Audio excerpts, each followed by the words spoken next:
Ecclesiastes, we will, if you have your Bible or your device, open that to Ecclesiastes chapter 7. You are going to need this morning the sermon outline, which is inside the bulletin. You're going to need that. You are going to need your own Bible, your own device to follow along, because we're not going to have the scriptures and points shooting up on the screens this morning. Mike Colodey's on vacation, a much-needed vacation. He lost his father, so we need to be praying for Mike as well. And he and his younger brother have taken their families off to kind of remember their dad and everything. But anyway, all that to say, we're going to be a little low-tech, so follow along this morning and there. But we have been on this journey through the book of Ecclesiastes, and book of Ecclesiastes is a little bit like your crazy Uncle Fred. I mean, you may not have a crazy Uncle Fred, but you have a crazy uncle, aunt, brother-in-law, somebody that wears the wrong thing, that shows up at the wrong time, that says the wrong thing, that's just kind of awkward. I mean, it's your 5-year-old daughter's birthday party, and crazy Uncle Fred is the guy that shows up in a Speedo. And I mean, you've got this guy. But I say that because the book of Ecclesiastes is the crazy Uncle Fred of the Bible, all right?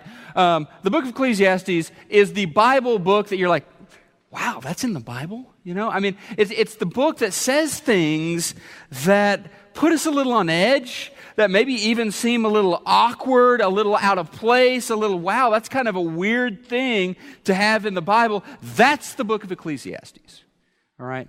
That's the book of, it is not orthodox. It is not telling you about all the doctrines. It's not telling you about, all of the things you should believe. It's more questioning what you do believe. That is the book of Ecclesiastes. And where Solomon is going to hit us today in the book of Ecclesiastes is right in a spot where we want to believe a certain way, right? He's going to hit this thing called, some people call it karma, this idea that the good guys win, the bad guys lose, that's kind of how the world works, with some exceptions maybe, but in general, what comes around goes around, and that's how the world, and he is going to attack that essentially today and tell us, yeah, not so much from my point of view. I don't see that. So before we kind of land in chapter 7, just kind of get a little taste of chapter 9. Honestly, I put this in here because it reminded me of the Olympics, which are wrapping up today. Ecclesiastes 9, he kind of starts mentioning this idea that, karma doesn't work. It just doesn't work. He says in verse 11, Ecclesiastes 9:11, I have observed, with my own 2 eyes, I've observed something else under the sun. The fastest runner doesn't always win the race. Right? I saw a race this week, one of these longer races where a woman who was in contention got knocked over. And so there she is weeping on the racetrack after the race is over. He says, I've seen that too. They didn't have cable back then, He says, I've seen that, where the fastest runner doesn't win the race. The strongest warrior doesn't always win the battle. The wise sometimes go hungry. And the skillful are not necessarily wealthy. Those who are educated don't always lead successful lives.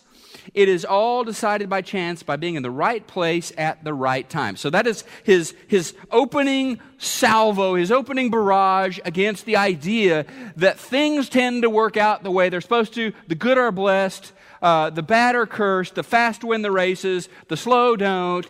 And he says, I haven't really seen that work so much. Sometimes yeah, sometimes no.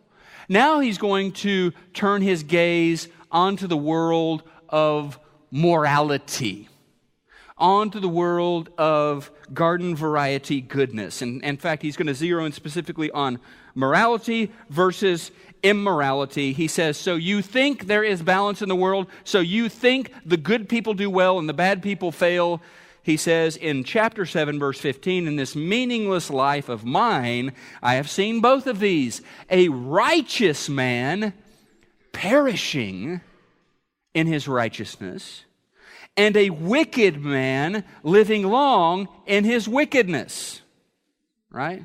I have seen the righteous man die young. I have seen the wicked man live till he's 99 and be loaded. He says, that's what I've seen. So he doesn't need here some complicated syllogism, some complex logical argument to convince us that karma is messed up. He says karma doesn't even pass the eyeball test. He says, I know it and you know it. We've all seen this at work.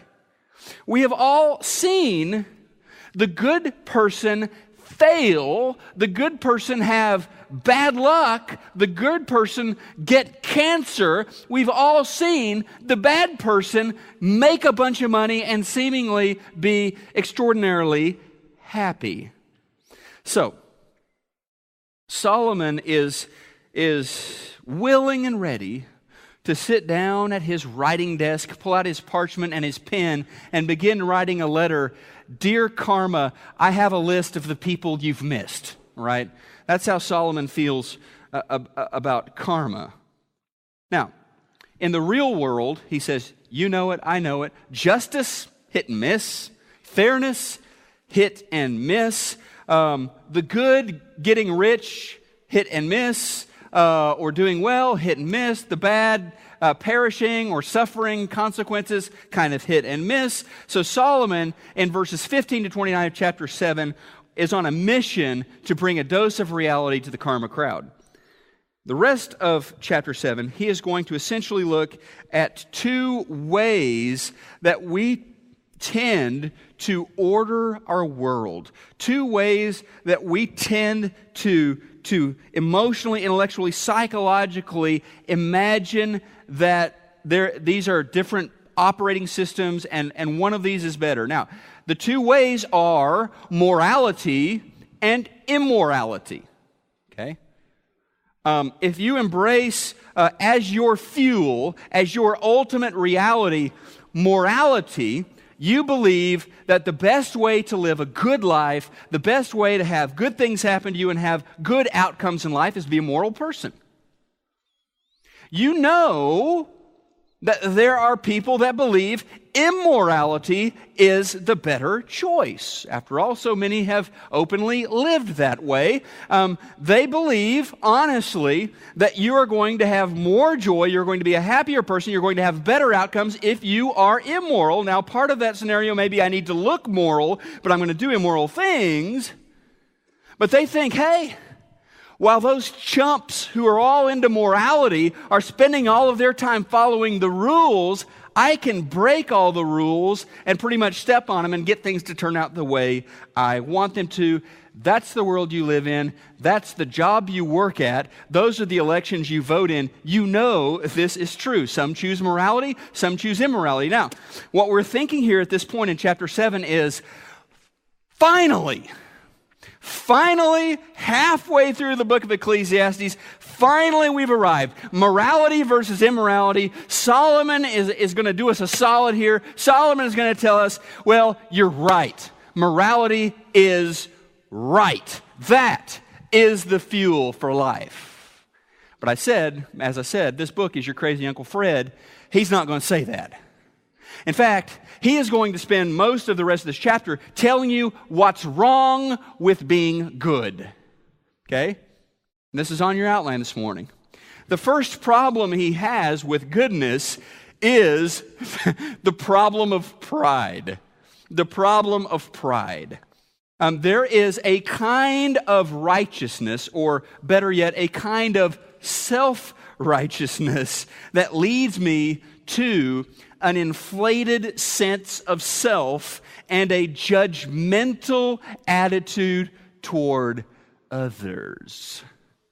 Inflated sense of self, judgmental attitude toward others. And this is the irony of ironies, isn't it? There is a kind of goodness that is really, really bad. There is a version of righteousness that smells like a bucket of rotten tomatoes. There is a kind of super good person who makes it their mission in life to dot every I, to cross every T, and like that extreme honor roll student, they want to hold up their test score and show everyone else how well they're doing. All right? I mean, they go to church every Sunday. They take the correct Christian-y position on all of the issues facing our nation, and they write about it on Facebook, and they join in the threads that they see. I mean, they have memorized some key Bible verses. Beyond that, they can tell you which versions of the Bible, which translations are acceptable, and which translations are to be frowned upon. They work hard. They work hard to display outward humility, and it is hard work for them because, after all, on the inside, they feel like they actually are kind of superior to other people. On any kind of goodness checklist they can imagine, they score better than those around them. But Jesus said in his most famous of sermons in Matthew chapter 5, "Blessed are the poor in spirit. Blessed are those who are keenly aware of their brokenness. Blessed are those who know exactly how messed up they are. Blessed are the poor in spirit." Flip side of that, cursed are those that are rich in spirit. Cursed are those who feel pretty good about their morality. Jesus isn't going to say it smells like a bucket of rotten tomatoes. He's going to say it smells, in Matthew 23, it smells like a rotten corpse. His words, not mine, okay? He's going to say it smells like a rotten corpse. In Matthew 23, you might flip over there if you have your Bible. Matthew 23, he is going to take on who everyone would have known to be the most righteous dudes around, okay? These guys were squeaky clean. They knew the Bible frontwards and backwards. They knew even all of the little bitty stuff that no one else knew. They even made up their own rules to try to make sure they didn't even come close to violating any of God's word. Matthew 23, Jesus is going to use them as an example of over-righteous people or self-righteous people. He says in the beginning, he says, you guys, starting out chapter 23, he says, you guys like to sit on the front rows of the synagogue. Thankfully, we have nobody on the front row today. He says, you guys, why would they want to sit on the front rows of the synagogue? Because what use is it going to church if nobody sees you going to church? I mean, you're going to go to all this trouble to get up and to skip the other things you could be doing. To be at a house of worship, the least you can do is make sure people notice that you're worshiping God. He says in verse 5, they wear very religiously clothes. I mean, they have these beautiful ornate talits, these prayer shawls that Jewish men would use, and they want theirs to look prettier and better than everyone else's. The talits often would have a scripture on them. They would also wear scriptures on their wrists and on their foreheads, these things called phylacteries, which were kind of like, the ancient version of wearing Jesus t-shirts or having a Jesus bumper sticker on your car or wearing a cross necklace or something like that, or a WWJD bracelet. I mean, they would wear this stuff that told everybody just how great they were at worshiping God. Not that there's anything wrong with having a cross around you. That's not, I think you're getting the point here. They wanted to show how good they were. They didn't want anybody to miss it. Verses 13 and 14, they were very interested in letting everyone know who was in with God, who was out with God. Which churches, groups, which sects, which folks were on God's A-list, and which he was keeping out of the party. Verses 25, 26, Jesus says, you guys are hypocritical jerks. I added the jerk part myself, but he says they're hypocrites, okay? Verses 27 to 28, he says, you guys care so much. Oh, I skipped verse 15. Verse 15 is great. They were evangelistic too. I mean, hey, that's, like I said, uber righteous. I mean, they were even reaching people, sharing God with other people. Really, they weren't sharing God. They were sharing their rules, right? They were sharing, they were majoring in the minors, and they were creating disciples who would do that as well. Jesus says, you guys go halfway around the world to create someone who's twice the son of hell that you are. Verses 27 to 28 now. He says, you guys are so sick with self-righteousness and pride that you guys are like a graveyard, right? Graveyards, the most beautiful lawns in the city of Dallas are at the graveyards. Watered, green, grass perfectly cut, tombstones, beautiful with nice little sayings on them, beautiful polished marble or whatever, shiny white in the sunlight. He says, that's the way you guys are, Pharisees. On the outside, you look so good. Underneath, rotten corpse. You guys are completely rotten. So yes, there is a kind of righteousness that is sickeningly bad, right? Matthew 23 doesn't present a Kool-Aid cookies VBS version of Jesus that's patting everybody on the head, telling them how nice they are.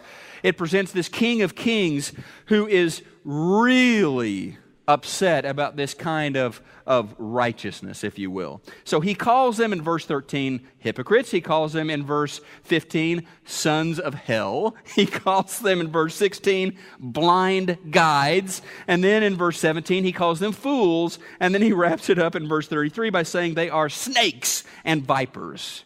So yeah, Jesus wasn't real happy with the over-righteous or the self-righteous of his day. There was a kind of righteousness that was distorted and ugly. Solomon, in verse 16 of chapter 7, calls this over-righteous. So concerned with goodness and religiosity that the person can't appreciate their complete brokenness and worthlessness and filthiness in the presence of a holy God. All right.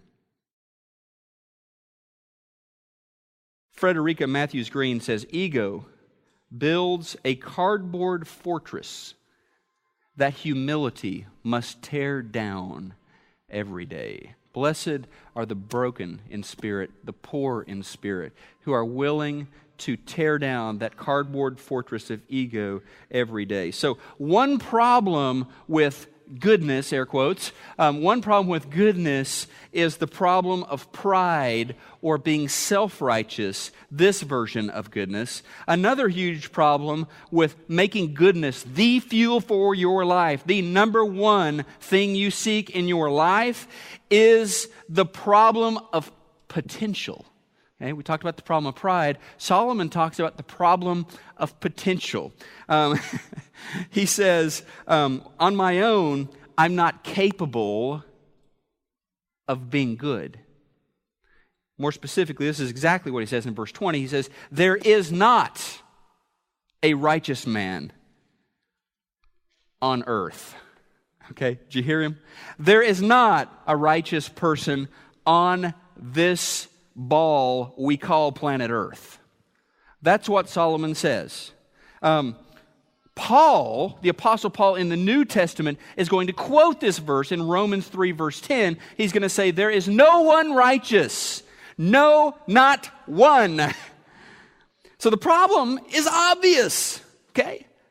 If goodness is the fuel for your life, if it is the way you have chosen to keep score under the sun, you've got a huge problem. You are not good, and you do not have the potential to be good on your own. Don't take my word for it. Jesus weighs in on this in Luke chapter 18, verse 19. This young man comes to Jesus, and Jesus looks at him and he says, young man, do you not know that no one is good except God? No one is good except God. If Jesus is right, I tend to think he is. If Jesus is right, you are not good. I am not good. There is only one who is good, and that is God. So the only comparison I can make, because the way I end up feeling good about myself is to compare myself to other people. And Jesus says, no. Can't do that. They're not good. You need to compare yourself against a standard. The only standard you can use is God, because God is the only one who's good. And against that standard, no one is good. Whether you're Gordon Dabbs or you're Madonna or Mother Teresa or Charles Manson or Jerry Sandusky, you aren't good. That's what Jesus tells us.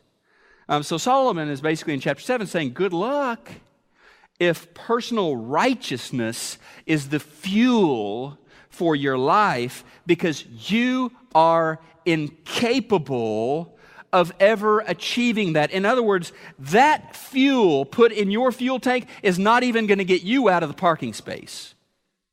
All right? Back to karma. Remember, we talked about that to begin with.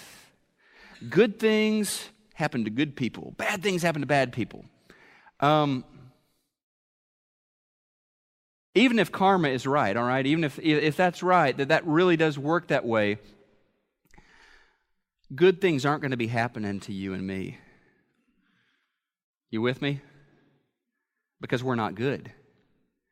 If good things happen to good people, nothing good is going to be happening to us. So there is this problem of pride. There is this problem of potential. There's also a big problem with perspective. My judgments, this is the third bullet point on your outline, problem of perspective. My judgments with respect to my own goodness are flawed. He says in chapter 7, verse 22, in your heart, you know that many times you yourself have cursed others. Now, let me set this up a little bit.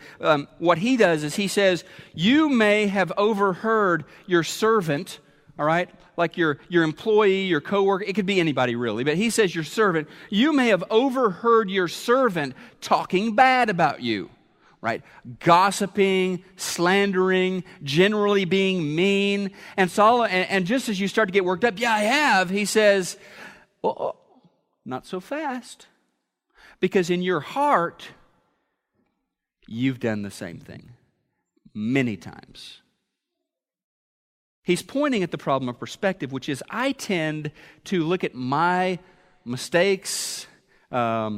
I don't commit sins, I have mistakes, right? You know, I tend to look at my mistakes, my slip-ups, and I understand why those things happen. I cut myself some slack. I'm very charitable with the way I evaluate my own failures, sins. But I'm not so charitable or fair or even-handed or kind in the way I look at the failings of others. That's the point he's making. You want to judge your servant when you yourself do the same thing. A few years back, this is really interesting. You guys who are married are going to appreciate this. A few years back, there was this big study done, and these researchers asked this question of husbands, and then separately, they asked this question of wives, and the question was, who does the housework around your house? Now, you can probably kind of see where this is going. Well, the wives, generally, the answer from the wives was generally around 90%, right?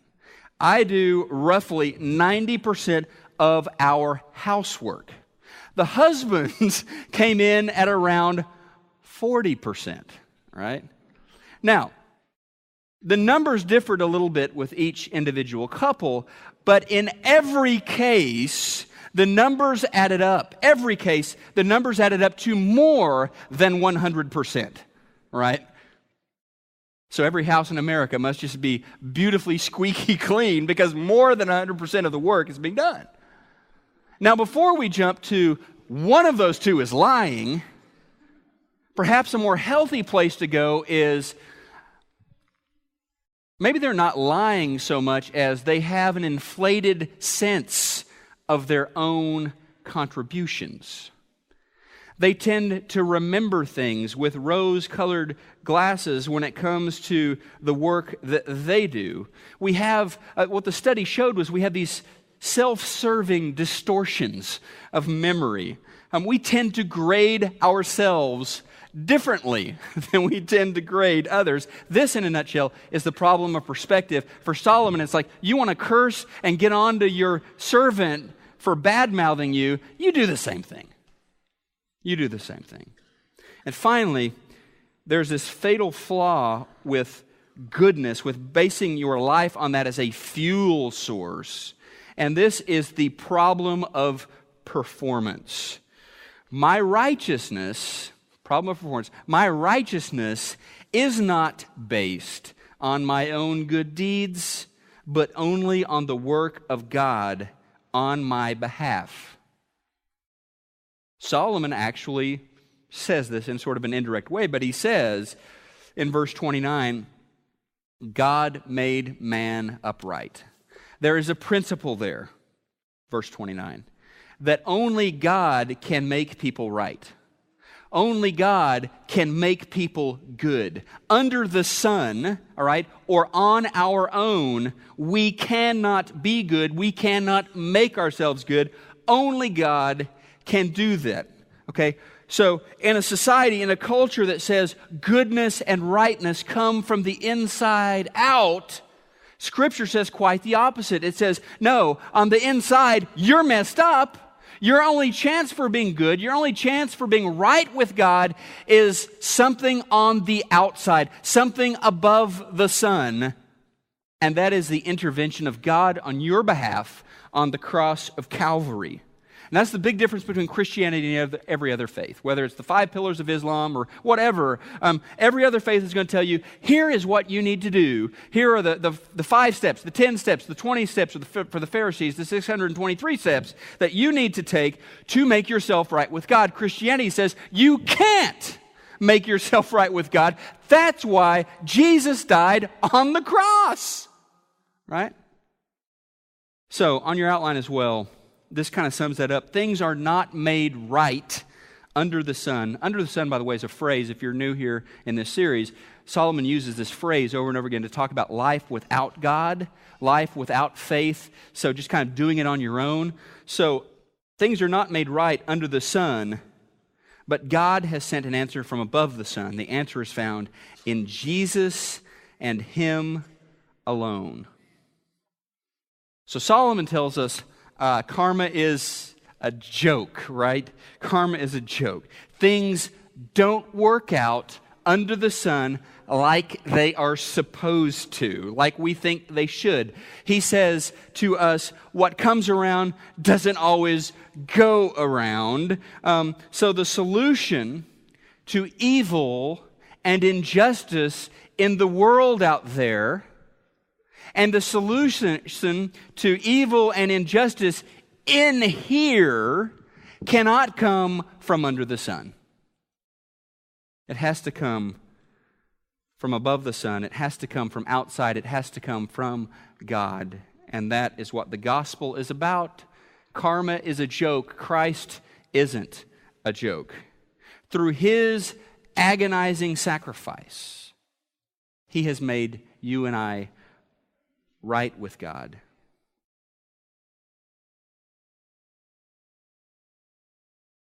Seatbelts can be a bit of a hassle. I grew up in a home where my father was a medical doctor, so, it was never an option not to buckle your seatbelt. He saw what happened when people didn't, so it was, when we got in the car, he had to hear that click and had to see that seatbelt on you. It was almost like being on the airlines and, they're going to go check you and make, okay, we're good.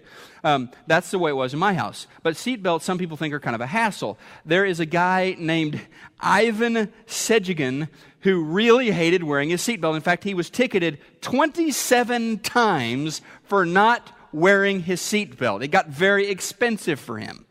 And so this guy he was committed to not wearing the seatbelt. You can probably kind of see where this story is going. He was committed to not wearing the seatbelt, so he decided he was going to create a fake seatbelt.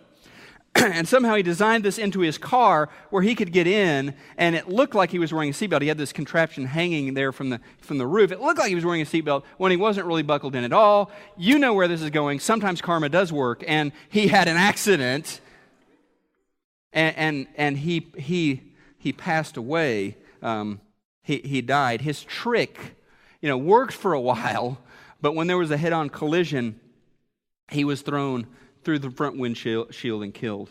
I know you're thinking, thank you very much for that story, that touching story. But it's just as serious when you think about righteousness. There is an imitation righteousness, right, that is do-it-yourself righteousness or self-righteousness, or as Solomon says, over-righteousness. There's a version of goodness and righteousness that comes from you, and it is imitation. It will not save you. It will not protect you. It is powerless. And then there is a righteousness that comes through the cross to you, freely given. And that righteousness, it blows us away because it's a free gift. Romans 3:23, it's a free gift. It's received by grace. That, my friends, will save you, will fill you with joy, will change the way you think about God, will change the way you think about the dignity and worth of other people for whom Jesus died, and will change the way you think about your purpose on earth. Yesterday, I didn't actually get to see this, so someone may correct me after. I've been watching a lot of the Olympics, but there's so much stuff going on, you can't possibly watch all of it. I didn't get to see this, but I've been hearing about it both on the TV last night and then this morning on the radio coming in at 5:30 in the morning. There was a gold medal match in volleyball yesterday, which was Brazil versus the United States. The United States wins all the time. They're ranked number 1 in the world. I don't even know how they come up with these rankings for women's volleyball, but they do. They had already beaten Brazil once in the Olympics, and so there they are clashing in the finals of women's Olympic volleyball, right? Well, as the match turns out, Brazil wins, okay? Sorry, everybody, but Brazil wins. Here's the story, though, that everybody's talking about. The Brazilians were too jubilant in their celebration, right? Both during the points and during the medal ceremony. They were very quiet and respectful during their anthem, but as each woman received her medal, the others were dancing and jumping up and down and singing songs and stuff like that. And I didn't see it, okay? So who am I to comment on this? But what it makes me think about is, man, when you realize what God has done for you, when you realize that you had no chance, but God is putting that gold medal around your neck and calling you a champion, when you realize what's going on, you may not be able to control your jubilation and your joy. You may overflow with happiness to such an extent that you simply have to sing praise at the top of your lungs, can't wait to get alone with God and pray and thank Him for what He's done to you. And that, my friends, that becomes the fuel for the Christian life right there. That gratitude, that wonder and joy, and maybe others will frown on you. Maybe they'll think you're going over the top, with this Jesus thing. I don't know. But it is pretty amazing and hard to contain once you grasp the extent of God's love for you.